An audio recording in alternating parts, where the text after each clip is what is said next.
대종사님께서 정전에 여러 부분들을 밝혀주셨지만은 무시선법을 나에게 주신 그 이유, 그리고 우리가 그 무시선법을 실천하게 하신 이유가 뭘까? 어느 교도님께서 왜 교무님 지금 무시선법을 저희들에게 이렇게 또 설교 시간에 말씀을 해주시나요? 그런 질문을 받은 적도 있습니다. 어제까지도 소화가 잘 된 분이 어제 저녁에 병원에서 오후 늦게 위암 3기다, 그 이야기를 듣는 순간에 저녁에 잠을 못 자는 것은 기본이고, 어제까지는 소화가 잘 됐는데 어때요? 아침에 소화가 돼요? 안 돼요? 안 됩니다. 분명히 안 되죠. 그러면서 거기까지만 끝나는 게 아니라 이 생각이라는 게, 아하, 암이라는 것은 나도 모르는 사이에 위험 신호를 준다고 했는데 내가 못 알아들었구나. 그때 소화가 안 됐던 것도 그랬구나 하면서 계속 또 어때요? 생각에 꼬리를 또 물면서 급기야는 이제 소화불량, 여러 가지 유서까지 쓰기도 하고. 그런데 큰 병원에 한번 가보라고 해서 갔는데 오진이었어. 실제 그래요. 그러면 어때요? 오진을 듣는 순간부터 소화가 되던가요, 안 되던가요? 절대. 예? 절대. 예. 그래서 제가 여러분들에게 원효 대사님이 저녁에 마셨던 물도 해골바가지 물이었고, 아침에 마셨던 물도 해골바가지 물이었는데, 저녁에는 시원한 물이었고 아침에는 구역질이 났어. 물이 달랐으면은 그러는데 똑같은 물이었잖아요. 이 모든 것들이 어디에서 오죠? 그렇죠. 그래서 원효 스님이 아하, 책 보고 뭐하고 스스로 찾아서 내가 깨달은 게 아니구나. 일체가 마음에서 일어나는 거구나. 마음의 조화구나. 그래서 대종사님께서 일체가 다 마음의 조화인 것들은 우리가 알아요. 이제는 너무나 우리는 이 머리로는 다 알고 있습니다. 그런데 내 생각대로 돼요, 안 돼요? 남편도 내 뜻대로 안 되고, 아내도 내 뜻대로 안 되고, 내 몸도 내 뜻대로 안 되고, 하여튼 안 되는 것이 12가지가 더 많아. 머리로는 알아요. 내 맘대로 안 된다는 것도 알아. 그러면서 내 뜻대로 안 되니까 어떻게 돼요? 거기에 집착하게 되잖아요. 집착하게 돼.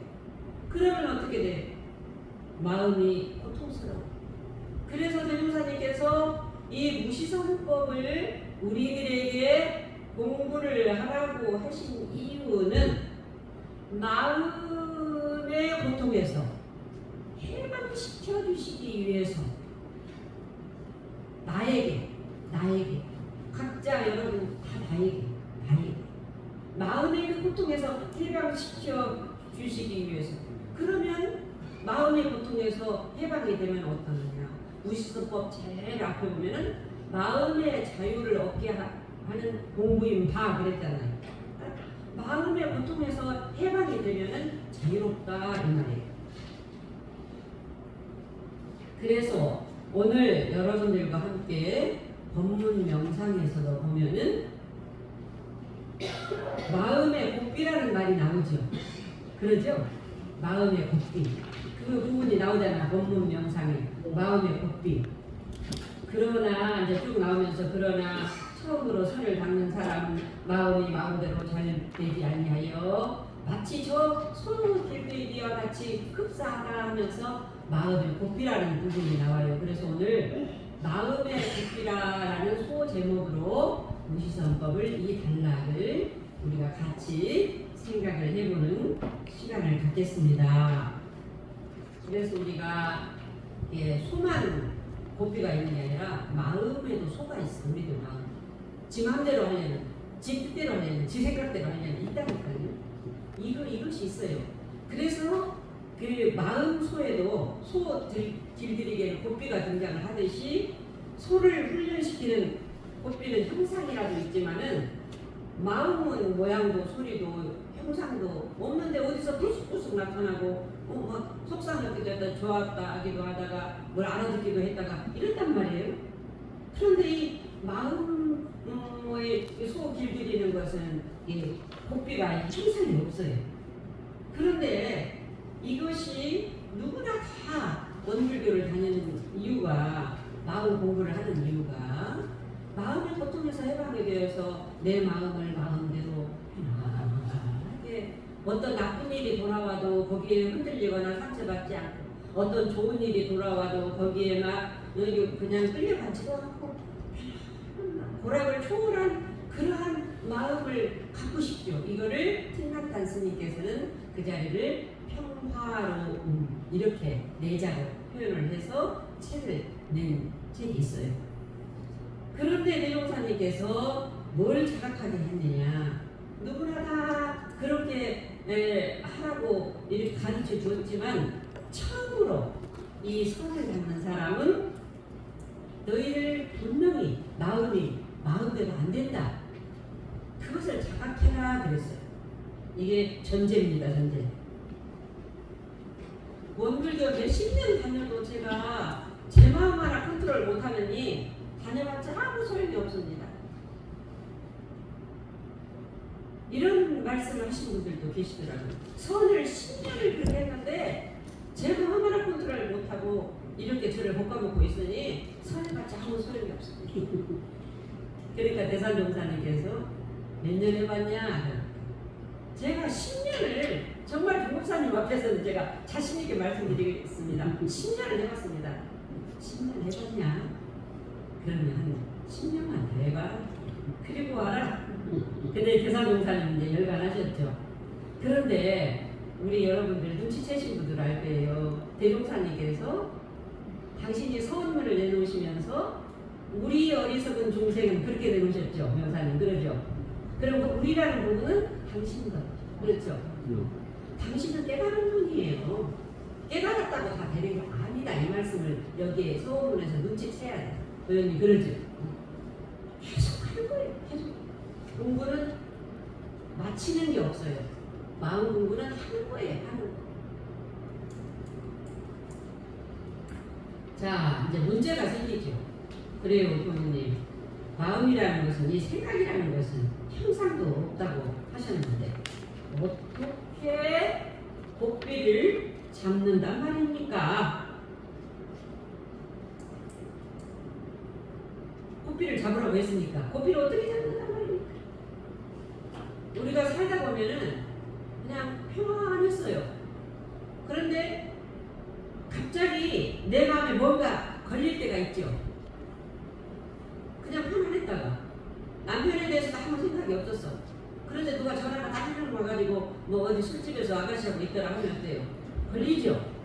걸려요. 그리고 또 거기에 끝나지 않아. 확인해 봐야지 여기까지만 하면 되는데 그래가지고 그때도 그랬는다고 나오고 또 자기 혼자 소설을 쓰고 있어요. 이렇게 예를 들자면 그러니까 내 마음에 뭔가 걸리고 불편할 때 어떤 미군이 스님은 당신이 이 마음 공부를 하신 이유, 출가를 한 이유가 자기 마음이 불편해가지고는 못 살겠대요. 그래서 마음에 관심을 갖고 출가를 했다. 이 말씀을 하는데 우리가 이제 살다 보면 앞으로도 마음이 뭔가 걸리고 불편할 때가 있어요. 가장 걸리고 가장 불편할 때 병들었을 때 나을 병 같으면 좀 괜찮아. 그리고 내가 죽어갈 때 내 가까운 남편, 처자식이 어떤 일로 먼저 가야 돼요. 이럴 때 받아들이는 충격이나 상처, 이 고통이라는 게 얼마나. 그래서 여기에서 자유롭게 하기 위해서 무시선을 한다고 했잖아요. 그러면은 작은 일부터 우리가 고삐를 어떻게 칠 것인가에 대해서 공부를 해서 힘을 한 발짝 일어났다가 뚝 넘어지고 한 발짝 일어났다 덜덜덜 떨다 넘어지고 이렇게 힘을 길러야 될 것 아닙니까? 아하, 공부할 때구나. 아무렇지도 않았어, 그분에 대해서. 근데 누가 무슨 말을 딱 했어. 그럼 제가 딱 걸려. 혼자 소설 쓰지 말고 공부할 때구나. 그분하고 업장 녹일 때구나. 그래. 고통에서 해방시켜야지. 내가 왜? 그렇잖아요. 나를 사랑하는데 내가 왜 내가 억제고 있어? 과거를 내가 만들어? 하고 끌려가는가? 안 끌려가는가? 대중만 잡으라고 무신론법에는 말씀을 하시는데 저는 이 말이 어렵더라고요. 제가 해보니까 끌려가는가? 그게 뭐야? 저는 이게 머리로 되는 거예요. 그래서 제가 어떻게 공부를 하느냐면 내가 지금 잔머리 쓰고 있는가? 생각 속으로 내가 가둬놓는가? 여러분 잔머리 안 쓴다고 하죠? 99.9%가 다 잔머리 쓰고 살아요. 예? 자기 덫에 걸린다니까. 응? 확인도 안 해보고 상상 속에서. 그래서 제가 내가 잔머리를 쓰는가? 생각에 갇혀있는가? 가둬놓는가? 이거를 찰나찰나로 살펴봐요. 그러니까 이게 되더라고요.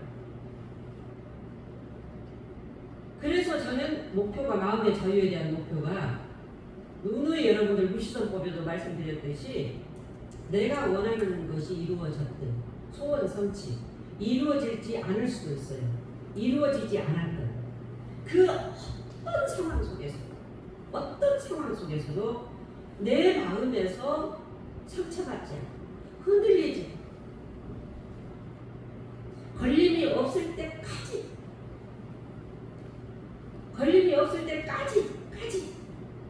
마음의 고삐를 챙기라고 하신 것이구나 이 말이에요. 그것이 마음의 고삐. 한 가지 정확한 진리가 있어요. 한 가지 정확한 진리는요. 내가 괴롭고 답답하고 불안하고 걸리고 하는 것은요. 망고히 자기 덫에 걸려가요. 자기 덫이라는 것은 자기 생각 속에 자기가 갇혀놓고 있기 때문이에요. 그래요 안 그래요? 우리 공타원님 그래요 안 그래요? 근데 공타원님은 길 없는 길을 찾으셨어요 사실은요. 근데 어떻게 했느냐고? 잔머리 있었으면 그때 못 갔다 오셔. 익산 못 갔다 오셔요. 생각 속에 갇혀있으면 못 갔다 오셔. 어떻게? 그냥 그렇죠? 그냥 몰라요. 이거거든요. 몰라. 이거예요. 이거. 어떻게가 없어요. 그런데 초심자는 어떻게 되냐? 끝까지 싸우는 정신을 놓지 말라 하셨어요. 끝까지. 그러니까 우리 지금 공타원님도 한 번 하셨다고 또 생각이 갇혀요. 저도 그러더라고요. 또 갇혀요. 제가 어느 그 자리를 갔다고 해서 쭉 가는 게 아니더라고요. 그런데 제가 해보니까 다른 분들은 아주 객관적으로 볼 수 있어요. 그런데 저의 그 아상이잖아요. 자존심. 그리고 특히 하지 않았던 것들을 누가 딱 이야기하면은 아이고 그것이 어디서 그렇게 올라오는지 훌렁 올라와가지고 이것도 그 여우 한 마리가 꿈틀거리고 있더라고요. 제가 그때 대종사님께서 뭐라고 끝까지 싸우는 정신을 놓지 말고 힘써 행하라 무시성법에 그렇게 말씀하셨네요. 끝까지. 언제까지? 끝까지. 내가 마음이 고통에서 해방될 때까지가 아니라 어떠한 고통에도 자유로울 때까지. 끝까지. 될 때까지. 비 올 때까지 기우제 지낸다는 거 머리는 알면서 그렇잖아요. 끝까지 싸움을 정신을 놓지 말고 힘써 행하라. 그래야 어떻게 되느냐? 마음이 점점 걸리고 막힘이 없다. 그러니까 조숙이라고 이제 말씀하셨는데 보를 쪼 이글숙 보르고 이거진다. 이거를 이제 우리 그 개교의 동기에는 정신의 세력을 확장하고 이런 말이 나오죠. 정신의 세력을 확장하고 이제 연세가 드셔서 두 부류의 어르신들이 우리 모두 다 저를 포함한 우리 모두 다가 이 공부에 대해서 깊이 유문형으로 해서 끝까지 싸우는 정신을 놓지 않고 우리 여성님이 일기기예를 제대로 하시더라고요. 그러면서 다른 거는 다 되는데 유무념이 안 되는 거예요. 시기심을 내지 말지 말고 이거 공부하셨는데 유념하고 무념이 이거 어떻게 합니까? 이게 잘 안 된다라는 거예요. 그러니까 이거는 제가 그 말씀을 듣고 진짜 공부하시는 공부입니다. 안 돼야 되거든요. 안 되는 줄 알아야 되거든요. 잘 되는 사람 아무도 없으니까 저도 안 되고 출가해서 이렇게 전문적으로 해도 안 돼요. 다 된 사람 없어요. 대종사님도 안 돼요. 그래서 점점 정신의 세력이 확장된다는 마음이 힘이 생긴다 이 말이에요. 그래서 결국은 뭐냐? 어떤 상황에서도 제가 이 말을 몇 번 강조하는데 어떤 상황, 내가 암이 걸렸다. 여기에서도 어떤 말을 갖고 그 말에 속지 말아야 돼. 내가 어쨌다 이런 것에도 흔들리거나 상처받거나 물들미 없어진다. 그러기 위해서 대종사님도 지금도 열반하신 지 오래되셔서도 ING 공부하시는 중이고 서간문의도 공부하시는 중이고 예수도 공부하시는 중인데 하물며 그래서 연세 드신 어른 중에서 그렇게 마음을 챙기는 분들은 이게 마음이 익어가요. 그런데 연세 드신 어른들이 잘못하면 고정관념, 자기가 경험 있잖아요. 특히 경험 중에서 성공했던 개념, 경험, 실패했던 개념, 또 본인이 굉장히 존경하고 그런 예를 들어 어떤 분들은 육조 스님에 대해서 막 성철 스님에 대해서 어떤 분은 대종사님에 대해서 그분 말 외에는 나머지는 다 아니야. 이렇게 해가지고 거기 그 틀에서 벗어나지 못해가지고 한마디로 말하면 고집불통이 돼요. 고집불통. 그러니까 연세가 드시고 어른이 되면은 주변이 세리다라는 말이 공부가 콧줄에 마음의 고삐가 안 뚫어져서 그래요. 안 뚫어져서. 마음의 고삐를 뚫어야 되거든요. 자기가 뚫고 싶은 사람이 뚫어요. 그러니까 마음의 고삐를 대종사님은 계문으로도 해주셨잖아요. 네. 그러니까 자기가 나는 마음의 고삐를 뚫어야 돼. 대산종사님께서는 신용없지 말며 그거 가지고 마음의 고삐를 뚫으셨어요.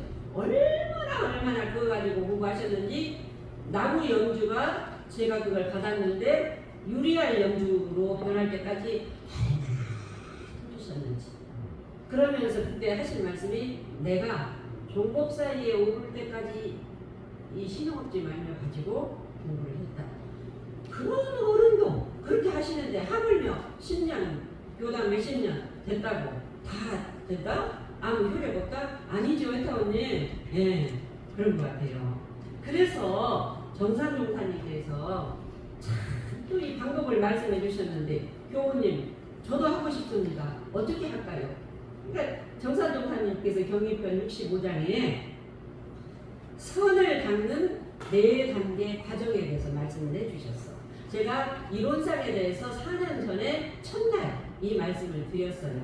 기억나시는 분 계실 거예요. 이렇게 써가지고 첫째 단계가 뭐죠? 집심. 두 번째가 관심. 세 번째가 무심. 네 번째가 능심.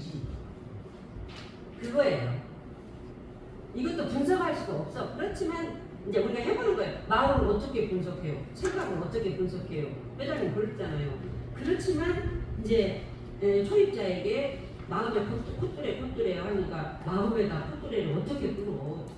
그래서 마음의 고삐는 집심으로 해봐라. 우리 모두는 집심만 되면 관심, 무심, 능심이 돼. 집심이 굉장히 중요해. 나 콧뚜레 뚫고 싶습니다. 교모님, 스님, 어떤 분들은 절간에 와서도 스님, 저는 아상이 너무 많아요. 저는 솔직히 스님 법문을 듣고 있는데요. 제가요 핸드폰을 주식을 보고 있더라고요. 대중 앞에 자기를 그렇게 콧뚜레를 뚫잖아요. 여러분 그럴 수 있어요? 어디서 말하자면 핸드폰 보고 있어 하면은 아마 그 자리에 안 나와버릴걸 보통 사람들은. 그런데 본인이 고해성사를 하는 거예요. 제가요 교무님 설법을 듣고 있는데 제가 지금 교무님을 평가하고 있어요. 이렇게 말할 할 수 있어요. 이게 꾸드레기죠. 예를 들자면. 예. 근데 이 집자가요, 잡을 집자거든요. 잡을 집자, 마음 심자. 아까 마음을 모양도 없고 형상도 없고 꼬리도 없고 못도 없고 냄새도 없고 뭣도 없는데 어떻게 마음을 잡으라는 거냐 이 말이에요. 그렇죠, 성경님. 응.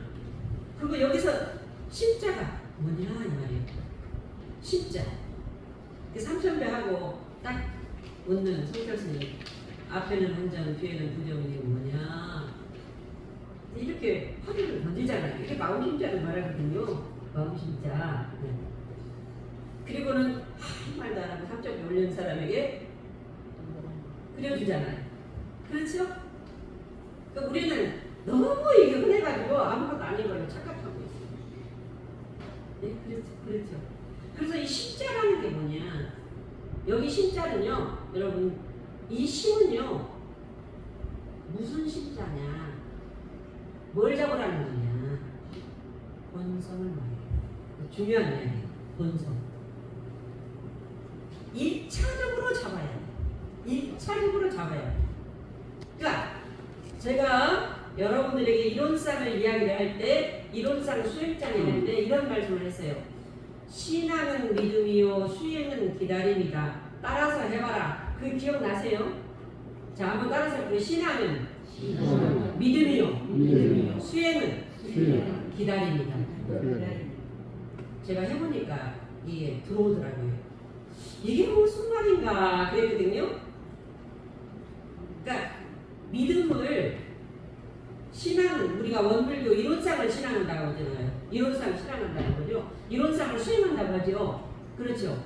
그러니까 신앙은 믿음이라는 거예요. 저 자리 여러분 보세요. 저 자리라고 당연히 말을 했죠. 저 자리를 말로 표현할 수가 없지만 저 자리가 나의 본성이다. 나의 불성이다. 저 자리가 하나님이다. 저 자리가 물등도 없다. 지혜로움이 번쩍번쩍 나온 자리다. 저 자리가 신이다. 그것이 하늘에 있고 땅에 있고 부모에게 조상이 있는 게 아니다. 대종사님께 있는 게 아니다. 어디에 있다? 너에게 있다. 이거를 믿는 것이 신앙이라니까요. 그렇죠? 그러면 저 자리 하는데 저 자리라는 것도 표현할 수 어른도난 자리를 어떻게 저 자리로 표현할 수 있어요. 그렇지만 저 자리에 대해서 우리가 기도를 해야 되고 매달려야 되니까 대종사님께서 저 자리를 도형으로 그려주셨을 뿐이지. 근데 저 자리가 어디 있어요? 중파원님 저 자리가 어디 있어요? 이 가슴 속에 있어요? 자기 본성이잖아요. 그 본성이 있는 거를 확신을 하는 사람은 두려움이 없어져. 두려움이 없어요.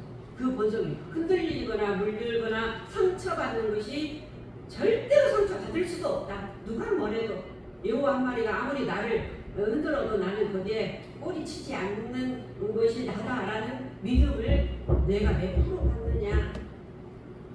그래서 대사종사님께서 전심전수다. 그 자리를 확실히 100% 믿으면 다 받아갈 수가 있다. 지금 이 순간도 그래요. 반신반수다. 난 모르겠어요. 그런다고 하니까 믿어요. 반대만 받아가. 무신무수다. 저 자리가 어디 있어요? 몰라요. 교모님이 대신해 주세요. 못 받아간다. 몇십 년 다녀도 머리로는 해석은 잘해. 일 나오면 성질 팍 내고 또 여우가 나와서 이렇게 된다. 그 다음에 아까 수행은 기다림이라 그랬잖아요. 공타원님은 그 자리를 보셔서 내가 아니 봤다고 또 하면 또 꼬리가 생길 수 있으니까 아무튼 어떻게 다녀왔어. 나도 몰라. 공타원님 그랬잖아요. 다녀왔어. 근데 그때부터는 좀 자신감이 생겨요. 솔직히. 그리고 그래요. 그런 게 있어요. 그거는 해본 사람만 알아요. 근데 거기에서 잘못하면 아상이 또 나오더라고요. 제가 해보니까. 그러니까 또 넘어져요. 또 더 큰 것이 또 와서 시험을 해요. 그런데 분명히 공타원님은 이제 있는 건 알아. 그러죠? 그런데 이제 여기에서 수행은 기다림이잖아요. 한 번 일어섰다고 뛰어가더냐 아이가. 또 넘어질 때도 있겠지. 내 삶이. 그러지만 나는 그 자리가 있다라는 걸 공타원님은 믿지 않아요. 내가 쉽지 해봤어. 그렇기 때문에 나는 속지 않고 갈 수 있어. 그러면 기다릴 수 있는 힘이 있죠. 희망이니까 희망. 자, 집이다. 잡을 집. 그 그 자리에 대한 이야기를 했어요. 제가 그 자리 우리 죽고 나서도 그 자리에 대해서 계속 정신 차려서 이 본문을 잘 들으라 하는 그거. 근데 이게 잡을 집자를 했잖아요. 뭘 잡으라? 그 자리가 모양도 없고 형상도 없고 꼬리도 없고 하는데 그 자리에 있는 거를 우리 허수연 씨는 믿죠? 100% 믿죠? 믿으시는 것 같아. 그런데 이것을 잡으라고 했잖아요. 어떻게 잡어? 잡을 수 있어요, 없어요? 그렇지. 성인님 그렇죠? 못 잡어. 그런데 당연히 문자로 잡을 집자를 썼을 뿐이에요. 콧뚜레를 뚫으라고 하니까. 여기서 잡는다 이 말은 뭐냐면은 챙긴다, 본성을 챙긴다. 그 자리에 있지. 그 자리가 있어. 그러나 당연히 이것도 말이야. 잡을 집자가 챙긴다라는 뜻이에요. 그 다음에 돌아가 내 고향으로 날 보내줘. 내 고향으로 그 본성 자리로 날 보내줘. 내가 왜 타향살이 하면서 이렇게 물들고 힘들고 흔들리고 살아? 돌아가 의지한다라는 뜻이 이 잡을 집자에 들어있습니다. 그러면 어떻게 돌아가 의지하라는 것인가 이 말이에요. 어떻게 이놈의 생각이라는 게 여러분 지금 제가 지금 이 설교를 하는 이 순간에도 1분에 5만 번씩 일어나는 것이 과학적으로 증명이 됐어요. 1분에 자기가 미세번뇌라고 해요. 미세하게 지금 교수님 소리에 대해서 100% 눈 열고 귀 열고 세포 열고 듣는다고 해도 미세한 그 생각들이 그런데 이 5만 번씩 일어난다고 하는데 그 일어나는 그 생각에 정신 바짝 차려야 돼. 빠지지 말아야 된다. 그리고 또 이 교수님 이거 틀렸네. 맞았네. 왜 나만 불러? 시비하지 말아라. 너 속지 말아라. 응? 그 잡을 집자에 대한 이야기예요. 돌아가 의지하는 방법. 그리고 또 추리까지 합니다. 추리 소설을 써. 생각이 빠지다 보니까 제가 추리 소설을 쓰고 있더라고요. 옛날에 많이 그랬는데 요즘은 조금 더 많이 더 안 해요. 원래도 성격이 좀 단순한데도 그러더라고요. 어떤 방법을 하든지 원래 나한테 갖춰져 있는 내 불성, 이 본성으로 돌아가라. 그 돌아가 의지하라는 뜻에서 집심을 그래서 말씀하신 것이구나. 이렇게 우리가 아주 그냥 자각을 해야 돼. 자각. 그래서 이 생각이라는 것은요. 제가 다대포를 한 번씩 가다가 다 파도가 확 밀려오고 할 때는 앉아서 명상을 합니다. 서서 이렇게 명상을 하는데 이 파도가요 일어났다 사라지는데 어디에서 일어났다 어디로 사라지는 건가를 없어. 그래서 이 파도는 원래 물이야. 그런데 이 물인데 고요한 물이었는데 어떤 조건이 형성돼서 일어났다 사라졌다 은연자대라고 그랬잖아요. 일어났다 사라졌다 일어났다 사라졌다 할 뿐이야. 그런데 그 일어나는 것에 대해서 힘드니까 몸으로 반응하고 막 자존심 상하고 속상하니까 그걸 내가 생각에 가둬놓고 거기에서 방법 찾아가고 막 없애려고 해. 100,000만 번 해봤자 안돼 절대로 안 돼요. 절대 안 돼. 안 되게 되어 있어요. 왜 안 되느냐? 그게 생각에 뿌리가 있습니까 없습니까? 뿌리가 있으면 뿌리를 뽑아버리면 되지. 여러분 생각에 뿌리가 있어요. 명사님 생각에 뿌리가 있습니까 없습니까? 없습니다.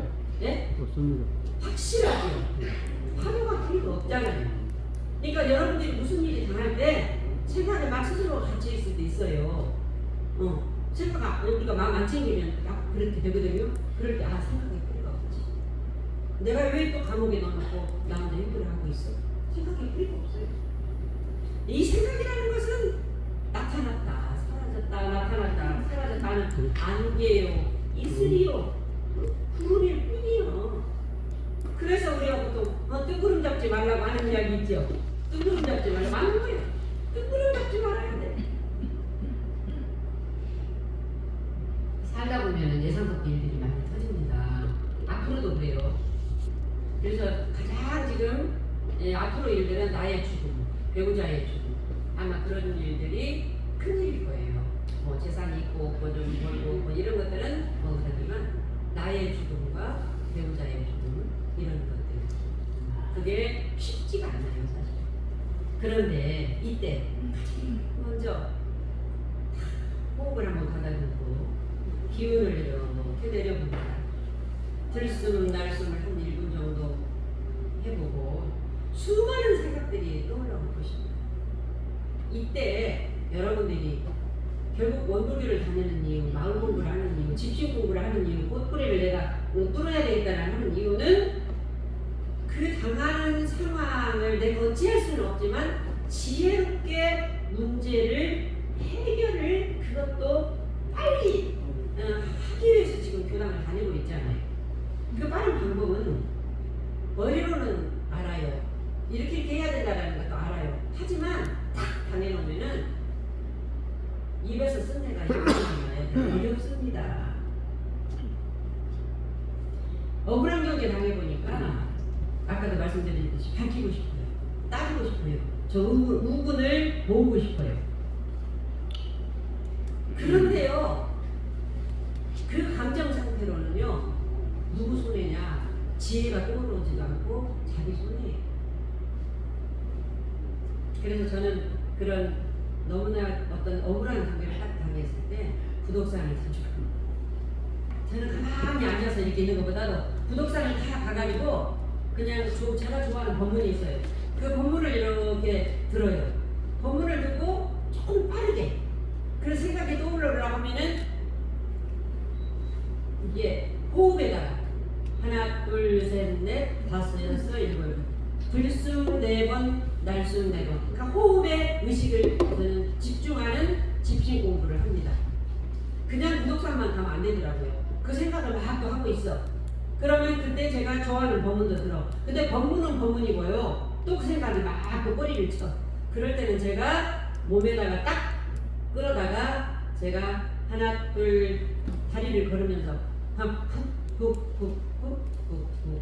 이렇게 들숨 4번 날숨 4번 이제 평소에는 그냥 그렇게 안 하는데 그 문제를 해결하려고 해요. 그리고 잡구를 딱 잠궈요. 일단은 잡구를 잠궈야 돼. 뭐 어떤 잡구? 입잡구를 잠궈야 돼. 입을 자꾸 놀리면은요 자기 손이에요 사실. 밝히고 싶고 따지고 싶고 그래요. 그런데 이것이 며칠 지나다 보잖아요. 그럼 다 가라앉아. 가라앉은 것이 찌꺼기가 있는 게 아니라 아무것도 없어. 그리고 그 상대를 대한다든가 그 문제를 해결하려고 하면 반드시 지혜가 나한테 있잖아요. 그러니까 나한테 있기 때문에 그 지혜가 이렇게 해결되고 상대하고 관계도 좋아지고 문제가 풀리는 사례들을 제가 경험을 하게 됩니다. 모 교당 교도 회장님께서는요, 제가 같이 교도 회장을 모시고 교당 생활을 했던 그 회장님이에요. 이분이 제가지만 종사이에 70대에 오르셨어요 사실. 그런데 이분이 심장암으로 12시간 수술을 받고 퇴원하시는데 마지막 그 중환자실에 갈 때 남편도 아니고 그분이 여자분이었거든요. 교우님 손을 잡고 가고 싶다. 그래서 제가 모시고 중환자 거기까지 앞에까지 제가 이렇게 갔습니다. 그랬는데 마지막 깨나는데요. 뭐라고 말씀하시느냐면 이제 그 사모님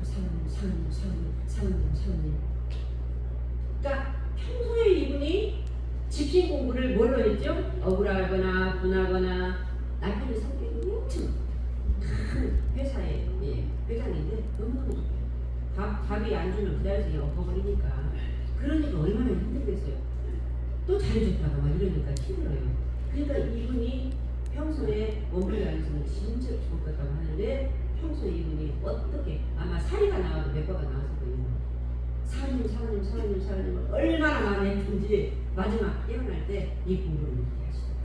그런데 지금은 이분이 굉장히 남편이 아파 계시는데도 보강화가 됐더라고요. 남편 남편이 앞으로 계시고 올라갈 때도 있고 내려갈 때도 있잖아요. 삶이라는 게. 그리고 8, 90 되면 다 누구나 아프잖아요. 본인도 안 좋은데 옆에 있는 분들을 케어해야 되는 것도 쉽지가 않은데 주위의 형제들이 참 존경해. 누님이지만 존경해. 원음 방송으로 참 많이 나오고 있는데 이분이 공부를 왜 이렇게 할 수 있었느냐? 평소에 집신 공부를 30대, 40대부터 공부를 했기 때문에 이렇게 되는 거예요. 그러니까 그 교리에서 그 자유로울 수 있습니다. 어떤 교무님은요, 어느 날 이제 교단 가서 띵동 띵동 했는데 문이 이제 안 열어줘. 아 그래서 막 그냥 1층에 우리 같이 뭐합니다 소리를 그냥 얼마나 지르면서 목탁을 막 펴고 있어요. 펴고. 그래서 아무리 이제 거기에 자기가 딱 가 있으니까 저기 이 벨소리 안 들렸거든요. 그래서 나중에 이제 하더니 조금 목소리가 좀 이제 분한 마음이 나무에 탑을 하는데 목소리는 분해. 목탁을 펴고. 그러더니 나중에는 좀 가라앉으니까 이 소리가 들렸던지 해가지고 내가 왜 그래요? 본인은 이렇게 힘들 때 할 때 절하고 그 다음에 손을 갖고는 안 된대요. 절을 하고 나서 목탁을 편다고 해요. 또 목탁을 치면서 그렇게 이제 남아의 탑을 한다. 그래서 대종사님께서 마음이 산란할 때, 요란하고 불안할 때, 답답할 때 나무 아미타불을 연불 문구를 주면서 외우라고 했어요. 나무 아미타불은 뭐냐? 나무라는 것은 돌아가 의지한다. 집이라는 이야기예요. 아까 집신공 그 집. 그 다음에 아미타불은 나의 본성 자리, 나의 지혜로운 그 자리로, 요란함도 어리석음도 그럼도 없는 그런 자리로 이렇게 돌아가 의지한다라는 뜻에서 나무 아미타불 문구를 주셨어요. 그리고 암 환자가 병원에서 1년 나왔다고 의사가 그랬는데 제가 아마 그때 말씀을 저기 KBS에서 나왔어요. 딸 데리고 서울로 가가지고 10년을 살았어요. 이분은요 절실하고 간절하니까 다른 거 없어요. 자연 처방하면서 감사 아마 의식이 하루에 의식이 있는 그 순간까지 감사의 마음을 했던 거예요. 집신세벌도 마찬가지입니다. 이분도 집신공부예요. 죽심시구를 못 알아들으니까 무식하니까 집신세벌만 외워가지고 이분은 성불을 했잖아요. 그러니까 어느 한 곳에 문구가 뭐가 중요한 게 아니고 이제 자기가 저 같은 경우는 탁 앉아서 막 마음이 산란할 때 뭐 된다고 되는 건 아니에요. 저는 이렇게 움직이면서 호흡에 이렇게 맞추니까 저는 되더라고요. 그러니까 본인이 공부해보면 알아요. 이렇게 해보면 알아요. 그래서 해가지고 마음 수업, 마음의 법비는 이렇게 본성 자리를 체계로 일어나는 그것에 성가시거나 뭐 그렇게 하지 말고 자꾸 그 마음을 또 챙기고 하다 보면 어떻게 되느냐? 어떤 일을 당하면은 훨씬 여유로워지고 좋은 지혜로 떠오릅니다. 내 마음이 불편할 때, 내 마음이 불편해가지고 출가하는 스님도 계시고, 내 마음이 불편할 때가 마음의 자유를 얻는 길이다. 업장을 노리는 길이다. 마음의 힘을 얻는 절호의 찬스다. 하고 연불로서 또 집신 마음의 법비를 내가 내 스스로가 뚫어야 되겠다. 누가 뚫어주기를 바라잖아. 뚫어놓고 제가 이 말씀을 드렸습니다. 사막 경지 공부를 그대로 방법 없다. 그냥 놓아라. 그렇죠? 그렇게 하는 거예요. 그대로 방법 없다. 그냥 놓아라 하면 시비하지 않고 생각하지 않고 따지지 않아. 그대로 방법 없다. 그냥 놓아라. 이 방법만이 대종사님도 그거 하셔서 성불하셨으니까 나를 자유롭게 하는 내가 마음의 고통에서 벗어나게 하는 유일한 공부를 하고 누구 보여주려고 그냥 다니는 것도 아니고 며칠 다녔다고 중요한 것도 아니고 정말로 내가 나 이렇게 답답해갖고는 나는 못 살아. 나 안 살아. 나 정말 대종사님이 방법을 해줬는데 나 할 거야. 부모님 나는 항상 이렇게 많은 건 몰라요. 나는 자존심이 너무 많아요. 보여주는 것들에 나는 너무 이런 것들도 이렇게 마음의 고삐를 뚫어가지고 공부를 해야지. 네, 이런 마음으로 우리가 공부해 나갑시다. 감사합니다. 네, 교수님 말씀